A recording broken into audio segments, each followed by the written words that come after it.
Please silence your phone. Please silence our phone.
All right, good morning.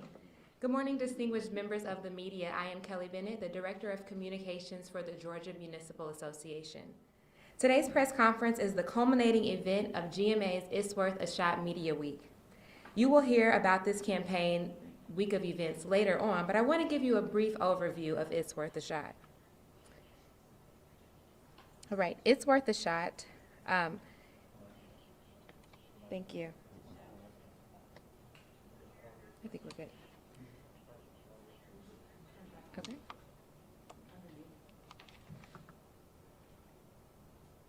It wouldn't be the middle of a pandemic without technical issues. All right, so a little bit about the campaign before I hand it over to our executive director. This campaign we built this to contribute to Governor Kemp's and the Georgia Department of Public Health's goal to vaccinate as many Georgians between spring and early summer 2021 in order to reach a 70 to 80% vaccination rate. After today's formal presentations, we will open the Q&A portion to you all, media, for any questions that you all may have. To keep everyone safe, we do ask two things: that you keep on your mask and maintain as much social distance as possible. Now it's my pleasure to introduce you to our Executive Director of GMA, Larry Hansen.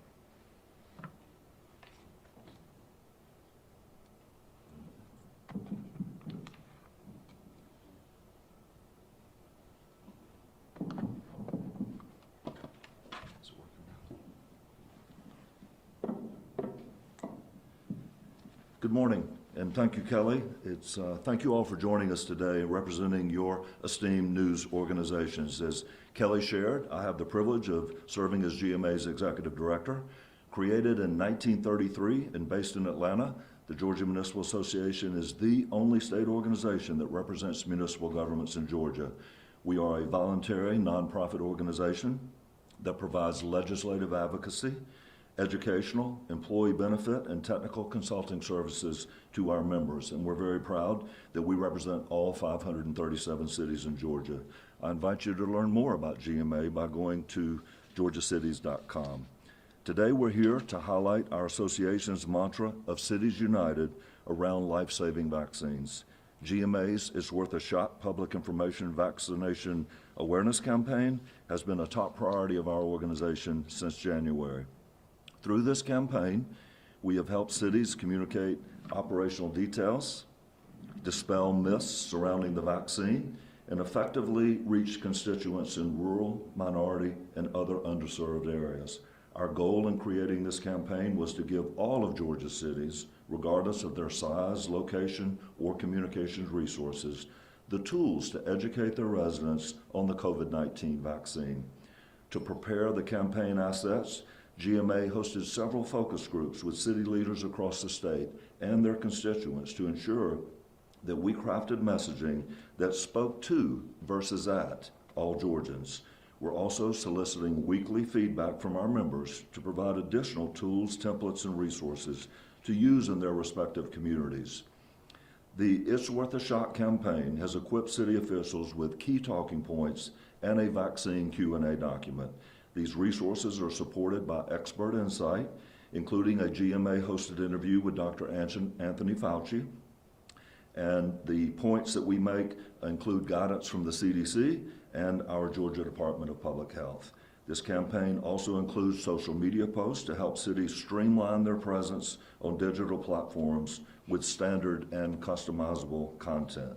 Please follow the hashtags It's Worth a Shot and GA Cities to see some of the campaign's social media activations.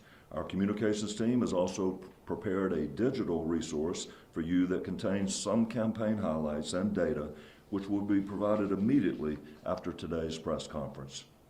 I'm pleased to share that you are a part of Phase 2 of GMA's It's Worth a Shot campaign, which is geared towards spreading our message across Georgia with the help of local media.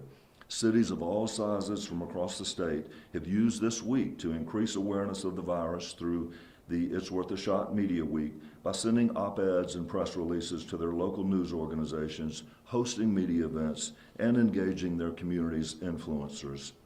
Today, I'm very honored to be joined by state leaders, elected officials from several Georgia cities, and GMA leadership. Before the Q&A, and in this order, you will hear today from the Georgia Department of Public Health Commissioner, Dr. Kathleen Toomey, our GMA President, Union City Mayor Vince Williams, who is also the first Vice President of the National League of Cities, GMA First Vice President, LaGrange Mayor Jim Thornton, and Hawkinsville Commissioner Shelly Berryhill, who is a COVID-19 survivor. In addition, the other elected officials we have standing in unity with today's speakers and in support of our campaign are Decatur Mayor Patty Garrett, East Point Mayor Dina Holliday Ingram, and Austell Mayor Ollie Clemens. We certainly appreciate their support today. Next, we are going to hear from Dr. Kathleen Toomey. As Commissioner, Dr. Toomey oversees 159 county health departments in 18 health districts, as well as various public health programs. As you all know, she's also spearheaded Georgia's response to the COVID-19 pandemic. We are honored to have her join us today and share an update on Georgia's vaccine rollout efforts. And I want to take just a moment to personally thank Dr. Toomey for her dedication not only to everyone in Georgia, but her support of GMA in Georgia cities. We've held weekly calls for over a year now with our members, and Dr. Toomey has participated in 30 to 40 of those calls to share her knowledge and expertise and information with our city leaders so that they can make the best decisions in their communities. And Dr. Toomey, we're very grateful for that, and we really thank you for joining us today, and we look forward to hearing your comments. Thank you so much. Excuse me, I forgot my face covering. I just It's wonderful to be here today. GMA has been such an important partner for us in the Department of Public Health in the entire COVID response. And actually, the calls we've done with GMA have been among the high points of the work I've done, because I really appreciated the opportunity to talk to so many local leaders and be able to answer their questions and engage their help to get that information out to their constituents in a consistent way. So it's been really a privilege for me to be working with you through this year and a half. This is a timely event today because there's been so much happening on the vaccine front. But there's also some good news in terms of the rates of COVID in Georgia. We right now have plateaued. We are not, or even have a bit of a decline. Our overall percent positivity rate is less than 5%. That's very good. We have not seen the spikes that other states have seen, and I'm going to say that we have not seen them yet. We are hopeful that we can continue to send the message that's incredibly important to socially distance, to wear a mask, to wash hands, and to be mindful of the fact that we are still in a pandemic, despite the fact that our numbers still look quite good at this time, but that could change very, very quickly. Believe it or not, as we monitor the number of variants we have in the state, almost 50% of all of our cases are now the UK variant. That's the most easily spread variant. So we know that we have spreading throughout Georgia, all parts of Georgia, the easy to spread variant of coronavirus. So again, it's very important, whether vaccinated or not, to try to maintain socially distanced meetings and wear a mask when you're out in public. And I'll continue to say that message until we are able to bring those numbers down to a much lower rate. I know everybody has on their mind what's going to happen now with the Johnson & Johnson vaccine. This was I really felt that the Johnson & Johnson was our answer to many of the questions we had. It was very easy to use. It was one shot, one and done. It was very easy to use in a lot of the community meetings that we had, community outreach to various whether facilities or churches or other areas, homebound. But we have joined other states in deciding to put a pause on the use of the J&J vaccine, Johnson & Johnson vaccine, because of the fact that it was identified through the vaccine reporting system, VAERS, that 1 out of 1 million times, and believe it or not, that's how sensitive this vaccine reporting system is. 1 out of 1 million cases, all in women, had an unusual kind of blood clot with low platelet count that needs to be treated in a very special way. And so it needs to be treated differently than other kind of blood clots. Many of you may have friends or relatives who may have had deep vein thrombosis, and that's treated with heparin. This can't be treated with heparin because it will actually worsen the condition. And so CDC felt, and FDA together, felt it was important to get this information out to ensure that providers throughout the country were aware of the potential, the very rare potential of this happening, and to be sure that someone who may have this condition is treated appropriately. Interestingly, all 6 were women. All 6 were relatively young women under the age of 40. So I think we still don't know yet whether it's the vaccine that's caused this or some other situation, and we won't know until CDC and FDA finish their investigation. That's ongoing now. We were told last night in a late night call that they will continue to study the situation and will plan to get back with us in the States in the next 7 to 10 days. So until then, we will suspend the use of the Johnson & Johnson, but I hope that it will be made available again in the future because of its great utility, its great efficacy, and the ease with which it's administered. But I'll keep you informed, and we'll stay on top of this as we move forward.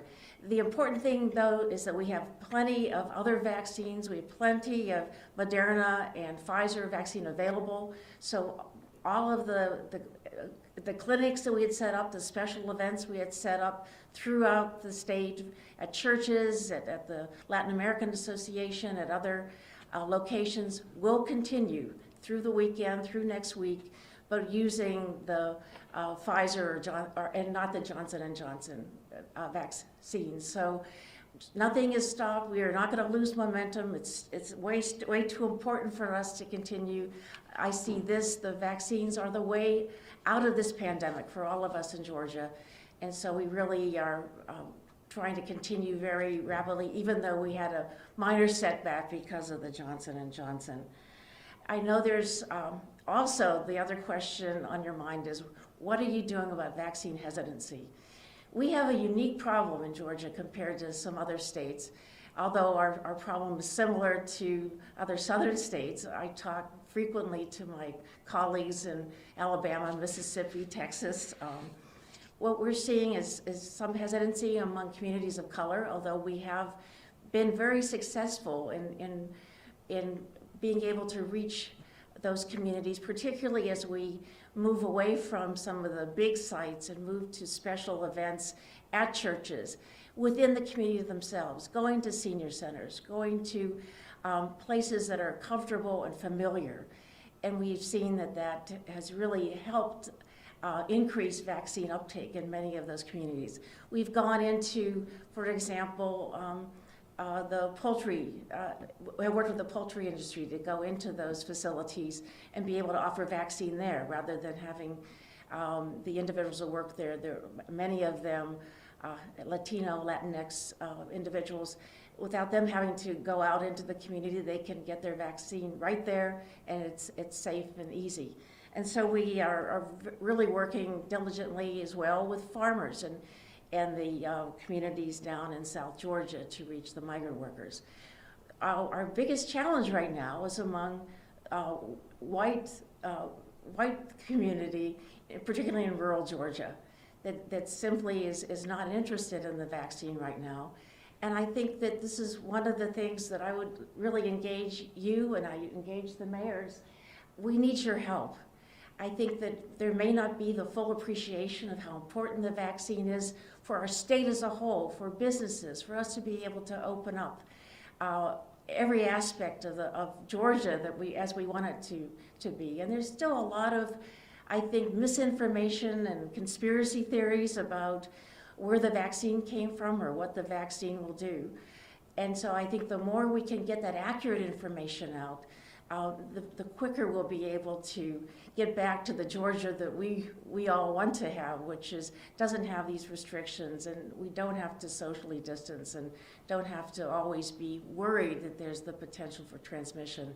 But it's very, very difficult right now to message this, and I think it's important that the more people we have who can spread that word, the better off we will be in being able to persuade people to be vaccinated. I think the most effective communicators about vaccine are not me or my staff or others even in the local health departments, but you yourselves working with your relatives, talking to your friends, talking to your family members. My own best friend from college wouldn't let her sister come and visit until she was vaccinated because she had some questions about the vaccine and how it was developed. And I think that gentle persuasion was enough that she was able to get over that hesitation and move on. And I think if we all can do that with our own family members, with our own neighbors, I think that will be very, very important in getting the state where we need to be.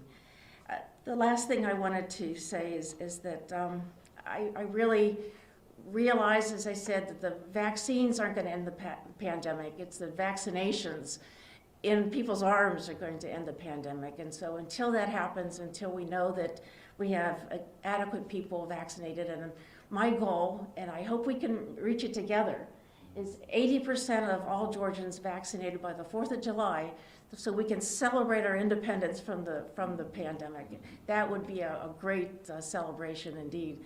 But until then, again, you've heard me say so many times, wash your hands, still socially distance, because we know that many people are not vaccinated, and that easily spread variant is out there. Wear a mask when you're out and about in public, and just know that once vaccinated, it is very safe to be with other family members who are also vaccinated or are at low risk.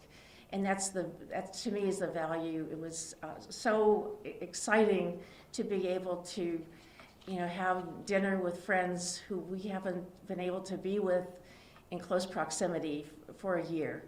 And I think that's the kind of thing that we all are looking forward to, and the vaccination is our key to make that happen. So thanks so much, but most of all, thank you for all your partnership and for working with us throughout this pandemic. Without your help, we would not be where we are today. So many thanks. Thank you, Dr. Toomey. Thank you. Thank you, Dr. Toomey, and certainly we appreciate your leadership that you've given this entire state during this horrible and horrific pandemic we've seen. As Larry stated earlier, GMA was birthed in 1933, which gives us about a little over 10 to 13 years of coming out of another pandemic. So I am so blessed and proud to be here. I am Vince Williams, the mayor of Union City, but also the proud and humble president of GMA, the Georgia Municipal Association. So as we were just sharing earlier, with the birth of this organization, it is incumbent upon us to continue to move the needle as we move towards making sure that all communities are safe. And certainly with leadership that Dr. Toomey and certainly the entire state and the governor has given us, we want to make sure, because she shared some key points that I want to share. Number one, we got to make sure we continue to wear a mask. Number two, make sure you wash your hands, use sanitizer if necessary. But also, number three, social distancing. But the big game changer we have is the vaccination.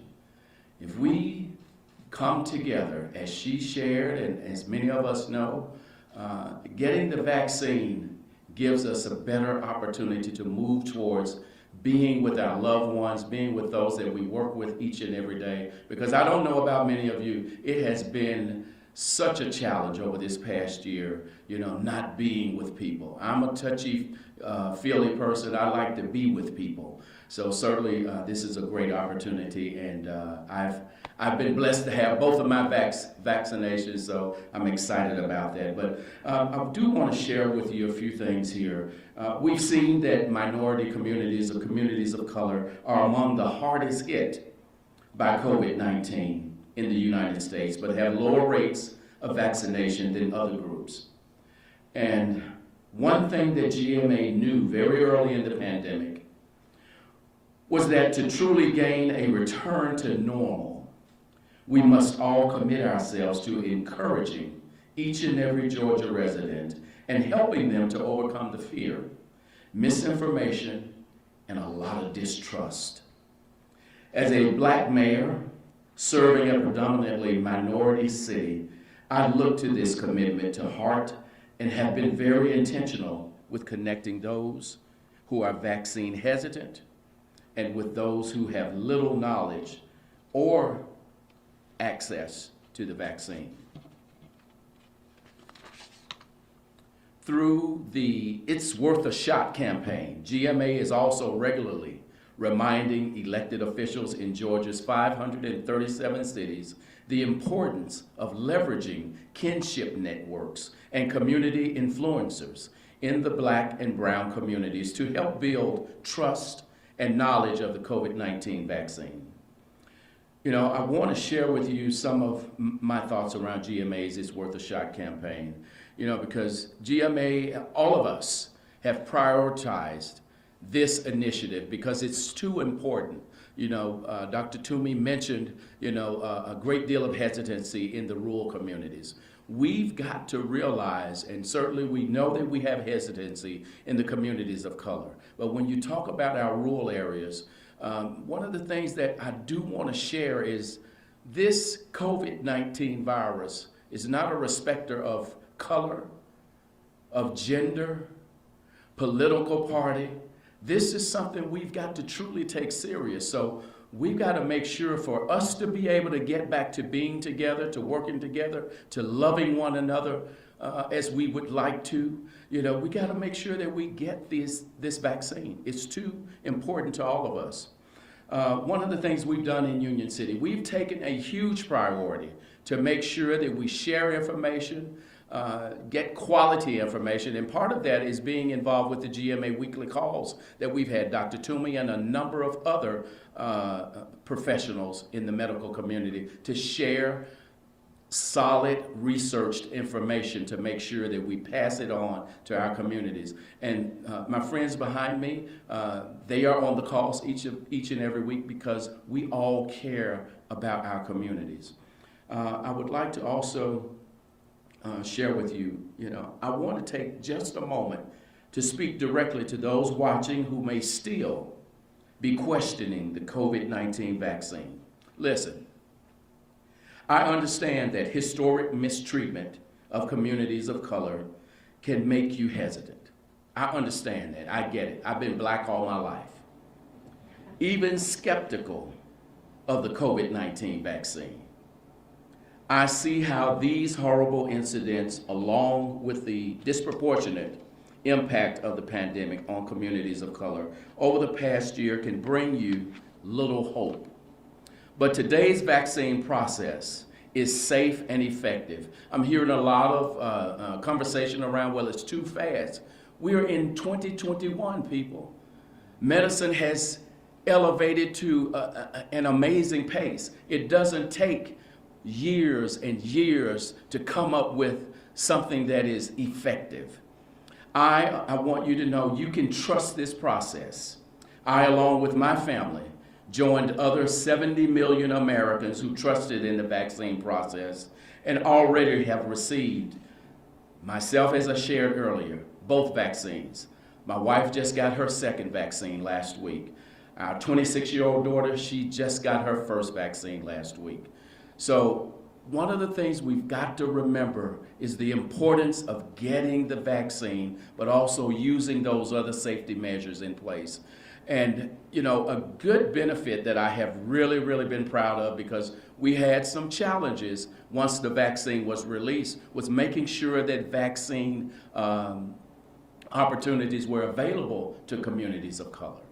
So now that we have that, Union City and many other cities just like mine are now vaccine locations. So you can certainly rest assured that the supply is available, but we need people to trust in making sure that you get your communities vaccinated, because it's too important for us to be able to move back to where we want to be. And again, with the hesitancy, remember, this COVID-19 virus is so serious. You know, we've lost too many people already. And you'll hear from one of our very own and understand what I'm talking about, because he will speak to it from a personal experience. So right now, I want to go ahead and turn this over to my dear friend and GMA's first Vice President, LaGrange Mayor, Jim Thornton.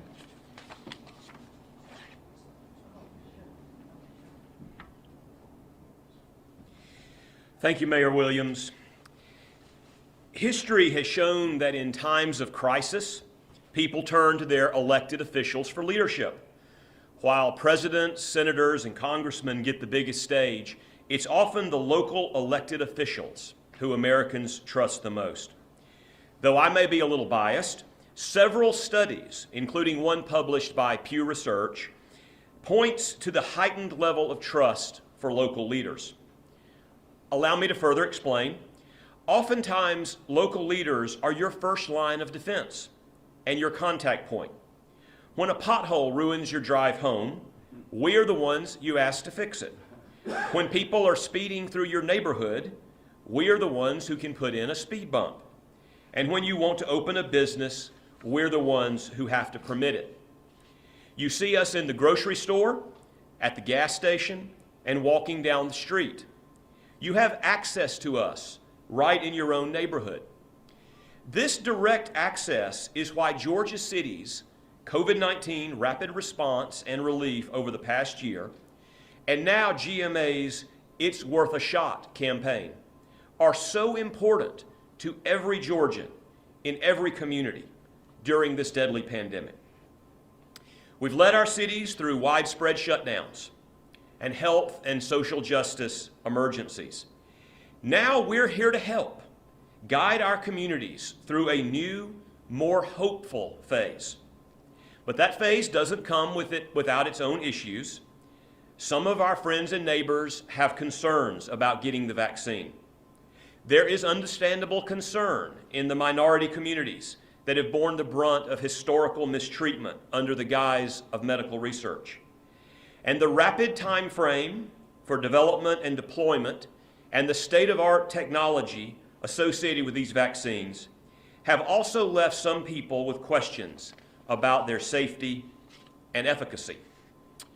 So my call to elected officials across Georgia and those who consider themselves to be trusted community leaders is this: it's time to use the trust and goodwill we've worked so hard to build with our constituents to let them know that not only is the vaccine safe and effective, but that we hear their concerns and we are ready to meet them with facts to equip them for more informed decision making.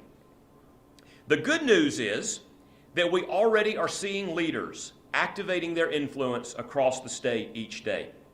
We are hearing how cities are on a mission to encourage everyone to get vaccinated and to help their neighbors who are running into access issues. Because of these examples, we titled a portion of the It's Worth a Shot campaign, Cities Lead, which highlights city officials leading by examples. These city efforts include the City of Decatur's COVID-19 Vaccine Incentive Program for city staff, which offered extra vacation time, automatic entry into a gift card raffle, and health credit for the city's voluntary wellness program. In addition to these incentives, the City of Decatur is also providing educational materials to all city employees about the COVID-19 vaccine. The City of East Point has been very intentional about partnering with community organizations to serve their residents by making vaccines available to local community centers and churches. And officials in the City of Austell are leading by example in sharing their own personal vaccines on social media. The City of Rome hosted a virtual town hall in Spanish with trusted doctors and healthcare professionals to reach the city's Hispanic population. The City of Dunwoody partnered with Northside Hospital to film a behind-the-scenes look into Mayor Lynn Deutsch receiving her first dose in an effort to show residents the simplicity of the vaccine process. The City of Fort Valley hosted vaccine drives in City Hall and in local churches. To further support the coronavirus vaccination effort in Gainesville and Hall County, the City of Gainesville offered discounted We Go rides through June for those traveling to get the vaccine at applicable clinics in or near Gainesville city limits. And in LaGrange, we've written editorials for our local newspapers. Our staff has coordinated social media posts between city, public health, and medical sites. And we've made personal telephone calls to community leaders and local pastors, especially at the larger African American churches. We've also hosted virtual town halls on Facebook Live with local physicians. All of these things to help spread the word that the vaccine is safe and effective and available. You can find these examples and more at gacities.com/COVID vaccine. As we at GMA think back over the pandemic, we are always inspired by how city leaders have stepped up to provide essential services to keep our city strong and vibrant and residents healthy, protected, and encouraged. Our city officials and our employees are all essential, and they have responded to the call of duty while dealing with the complications of COVID in their own personal lives.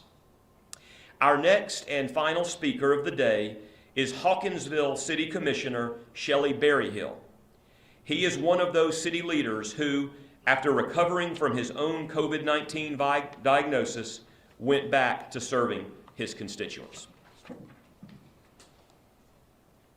Thank you, Jim. My name is Shelly Berryhill. I'm a city commissioner from Hawkinsville, Georgia. This time last year, I became the first confirmed case of COVID in Pulaski County.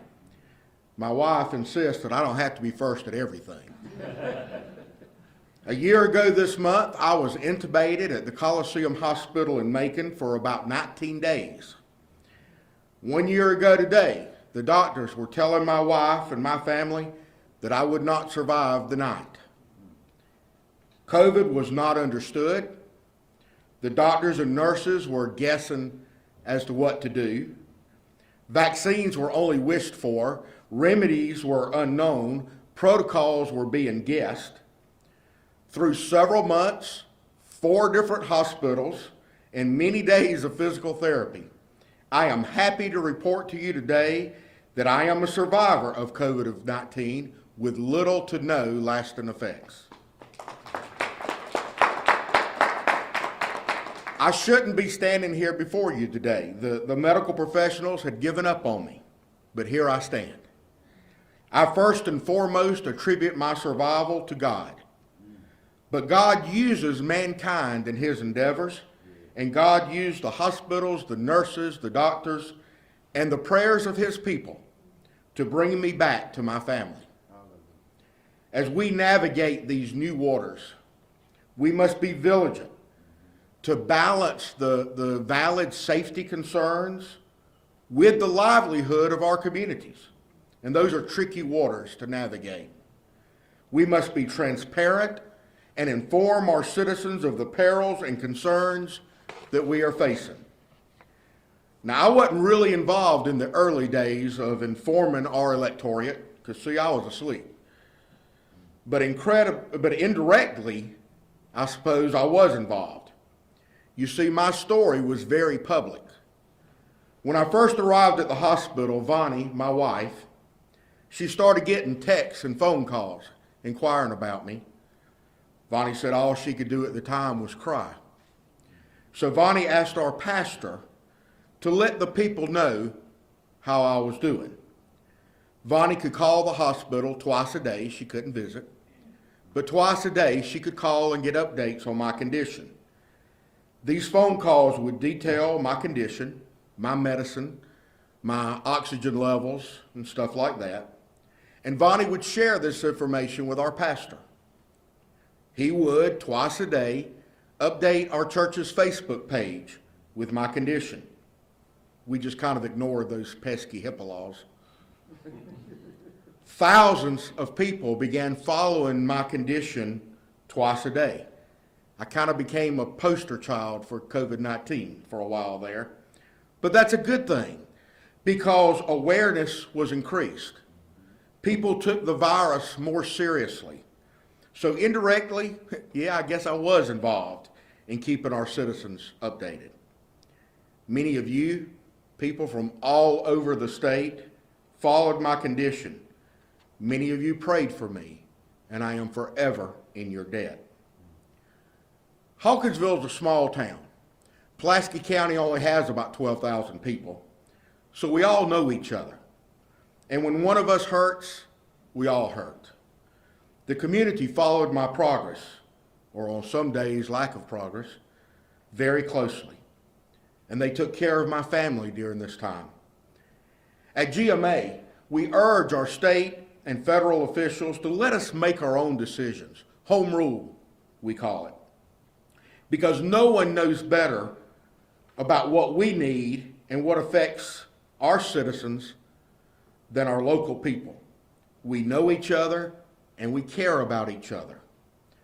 When I was sick, the local community put thousands of teal ribbons on businesses and trees and mailboxes and doors to remind people to pray for me. My daughter Kristen sent copies of some books that I've written to all the doctors and nurses that cared for me. She wanted to personalize me to my caregivers. By the way, those books are all available on Amazon. I've got medical bills to pay. People would bring meals to my family. Local is where it's at. You know, we watch the news daily and we think the world is doomed. But when you see the outreach, the caring, the prayers of a local community, it gives you hope. When you hear that nurses gathered around my bed one night that I was having seizures, and they prayed together and the seizures immediately stopped, it gives you hope. When the CEO of a major hospital like the Coliseum calls you weeks after you get home just to check on you, it gives you hope. When being transferred from one hospital to another via ambulance, the young female EMT stops your wheelchair outside the doors of the receiving hospital, and she says, "Just sit here in the sun for a little while. Enjoy the fresh air." It gives you hope. When the nurses from a hospital over an hour away from your home travel to your hometown to hear your testimony, your recovery testimony at your local church, it gives you hope. When I hear that my fellow GMA mayors and leaders prayed for me on many Zoom call meetings that they had, it gives you hope. As a local city commissioner, I appreciate our governor asking for our advice and our assistance to help determine that balance between caution and prosperity. We need our businesses open, but at the same time, we need our citizens safe. Personally, all we could do was try to balance between these two originally, but now we know more. Now we have vaccines that are ready and available. The quicker our population can get fully vaccinated, the quicker we can reach that status of herd immunity, and the quicker we can personally get back to normal. Our local health departments stand ready to vaccinate. Our local hospitals stand ready. The state now has mass immunization sites available. The quantities are now on standby. Now we need our citizens to get the shots. At GMA, we've named our COVID-19 vaccine campaign, "It's Worth a Shot," because the vaccine will hopefully get us back to some semblance of normalcy, and that in itself is worth a shot. At GMA, we have a weekly COVID conference call with leaders in the pandemic community. People like the governor or health professionals or CDC or other health advisors. We get the latest information so we can protect our citizens to the best of our ability. Information is power, and GMA, as well as the state of Georgia officials, have given us the information that we need. Your elected officials of Georgia have done and are doing all that they can to make the best decisions possible. A year ago today, my hospital report read, "Poor condition, comfort care, discuss future with family." That's not something any family wants to hear. I encourage you, do your part. If not for you, then for your family and your community, it's worth a shot.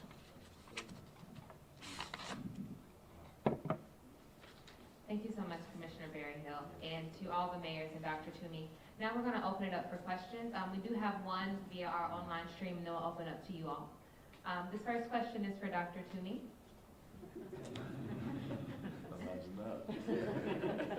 I turned that microphone on.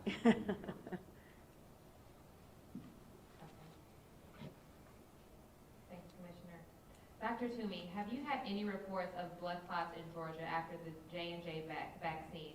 Are you investigating any locally? No, we have had no reports. These 6 cases were all in other states, and we have had no reports at this time.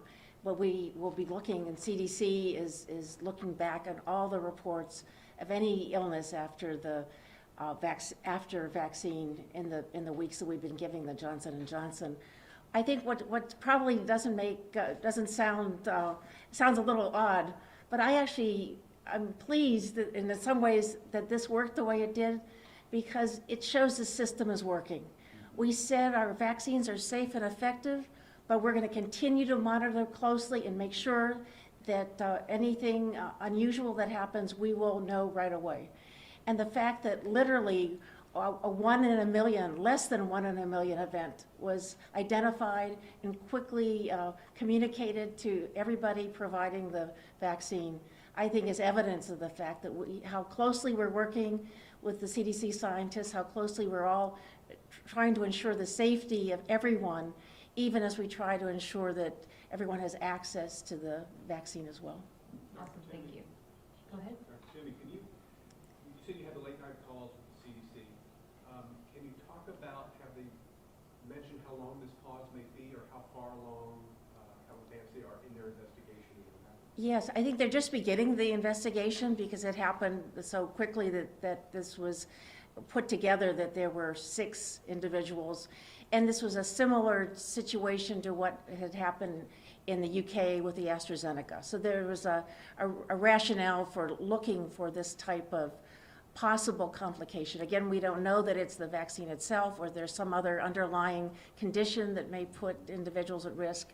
But they're studying that, both looking at the cases themselves to see what are the underlying health conditions, and more information about the clinical course, but also to go through VAERS, that's the vaccine adverse reaction, to see if there are any other cases that might have been identified that we don't know about. So, but to this point, not in Georgia that we are aware of at this time.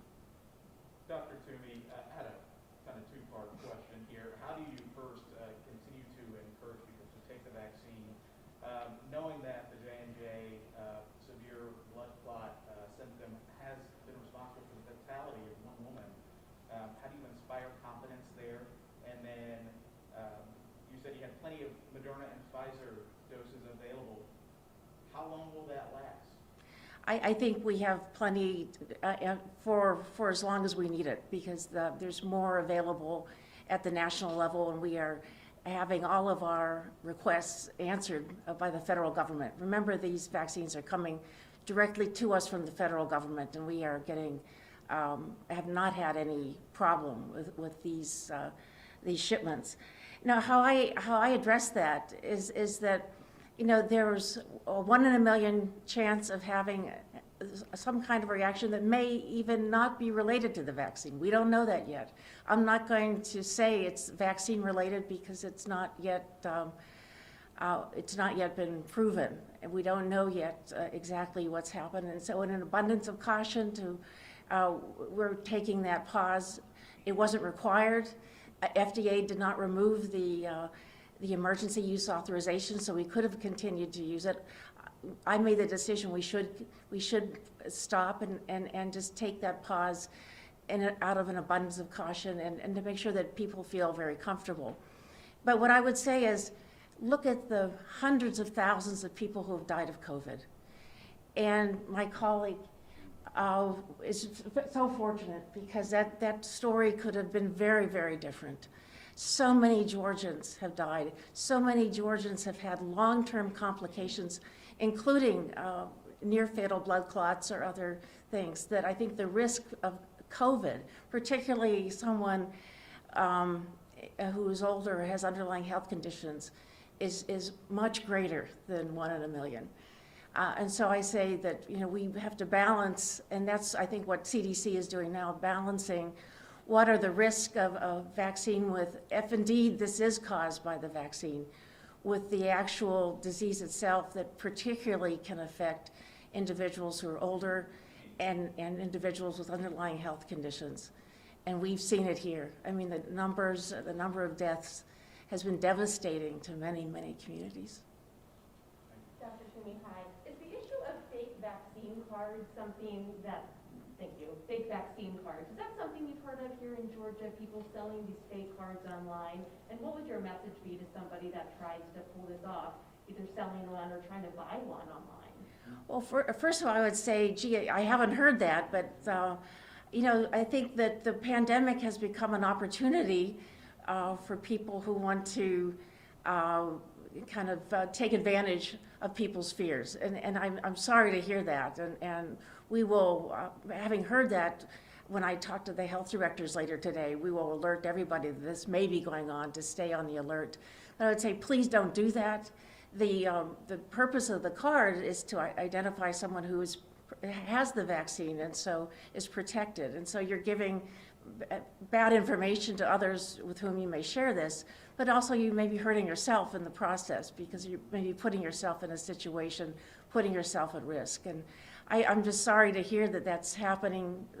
Somehow I'm not surprised, but we'll certainly stay on top of that. And you know, at this point, I think people are just keeping those cards. There's been some questions, should we laminate our cards? I don't think it's necessary to do that. Just keep them, and we will see in the future how those will be used.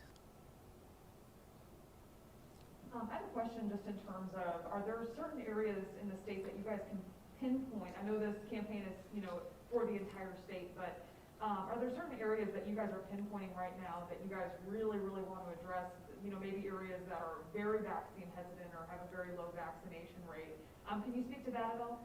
Well, I'll also ask my colleagues to answer that as well. You know, clearly within metro area, we were very concerned about the communities of color, and we talked about that.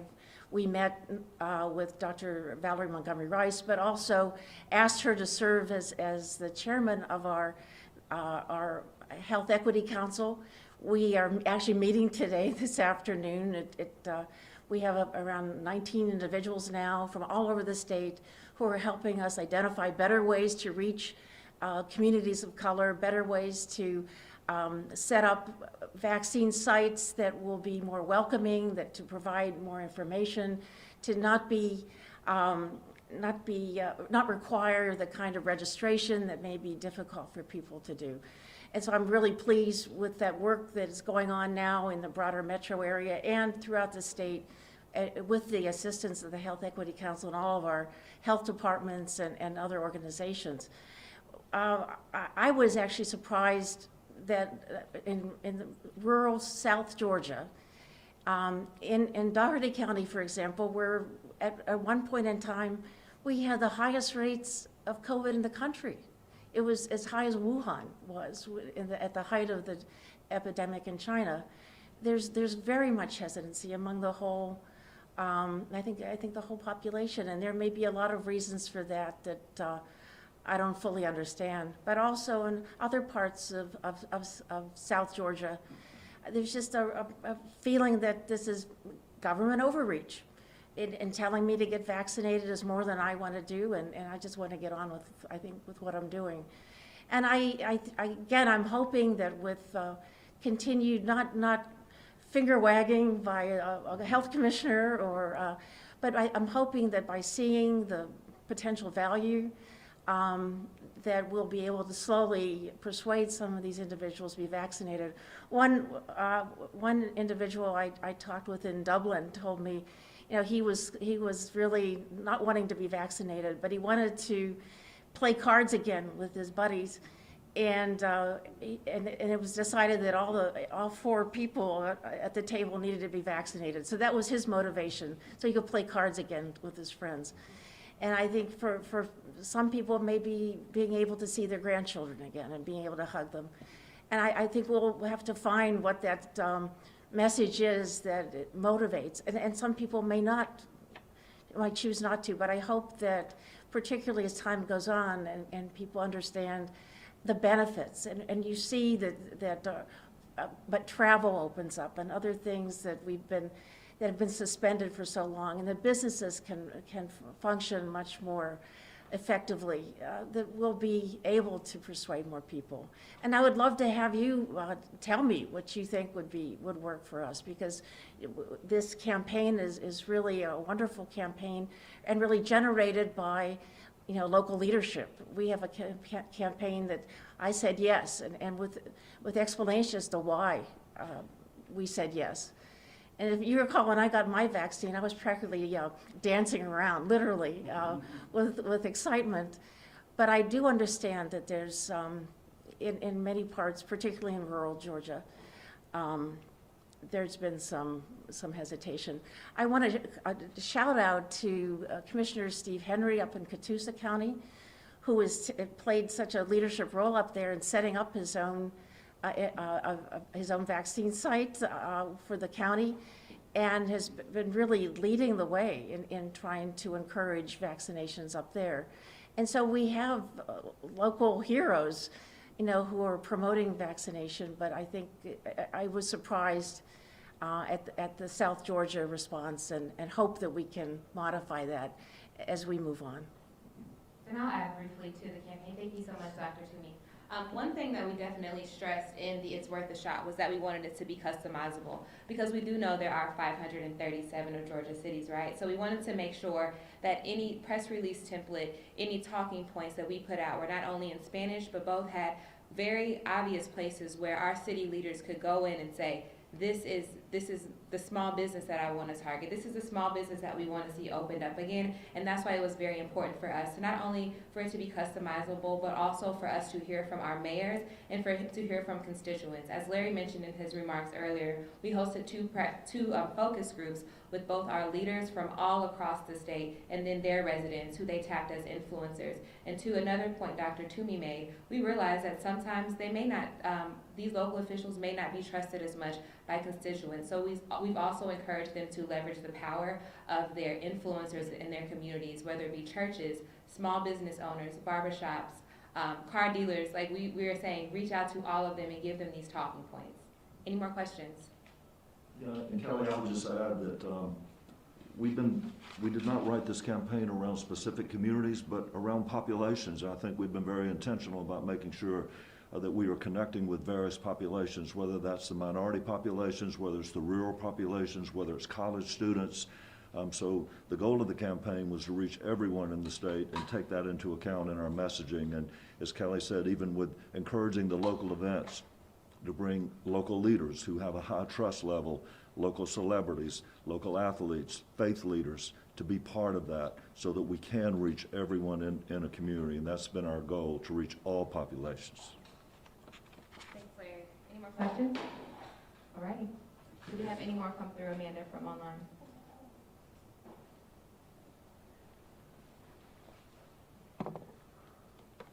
Thanks, everyone. I think we're good. Thank you so much. Thank you. We're good. Appreciate you coming. Thank you.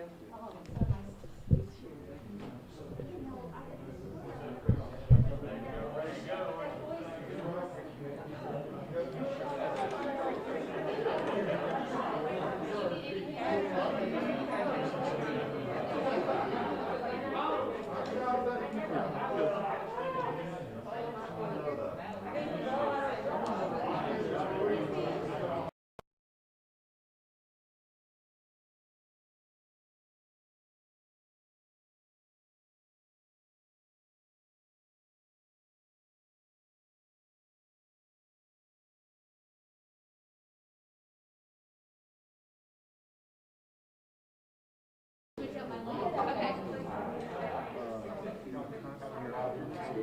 Like your download speed, your upload speed,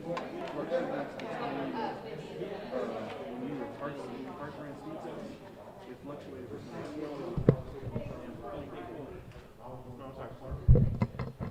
Which is very, very, very high. About 4 or 5 dB, you got about 8 that you're fluctuating between.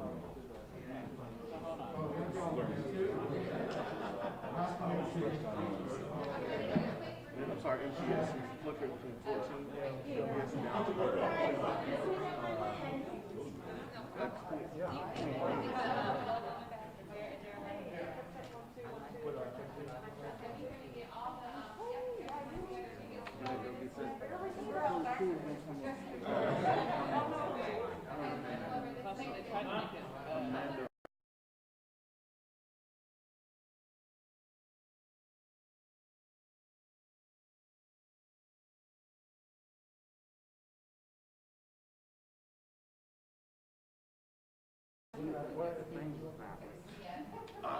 Yeah, I just realized. Yeah, sorry. That's why I couldn't take you. Yeah, sorry about that. It's all good. Sorry about that, kid. You dropped one? I'll get you one. Yep. You always forget about the camera guy. You know I forget. You know I never forget about your brother. Okay. Feed is down everywhere, so we are now breaking down.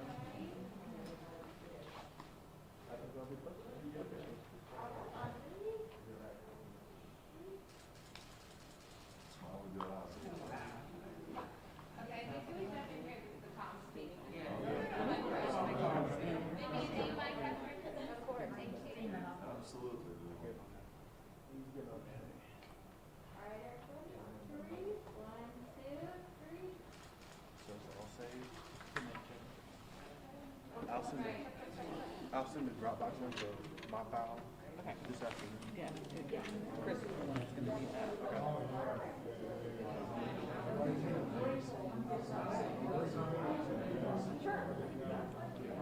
Okay, everything everything's on. I just had Sarah learn that by the fluctuation. I know. Just let me know, get my ears first. Yeah, check. 1, 2, 3, 4, 5. What's she saying? We're on IFB 1, right? It says it's busy.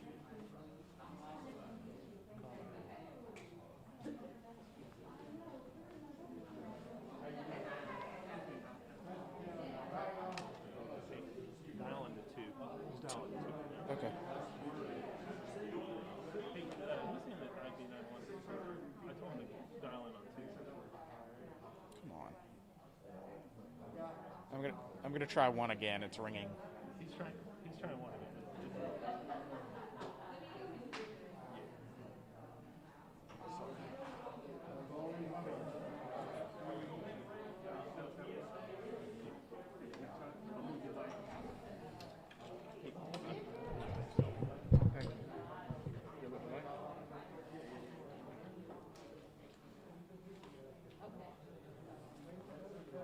Hey, check 1, 2, 3, 4, 5, 4, 3, 2, 1. It just disconnected me. That,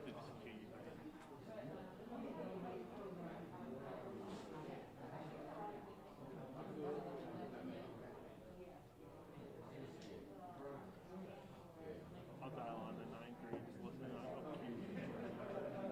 all right, we're in the show.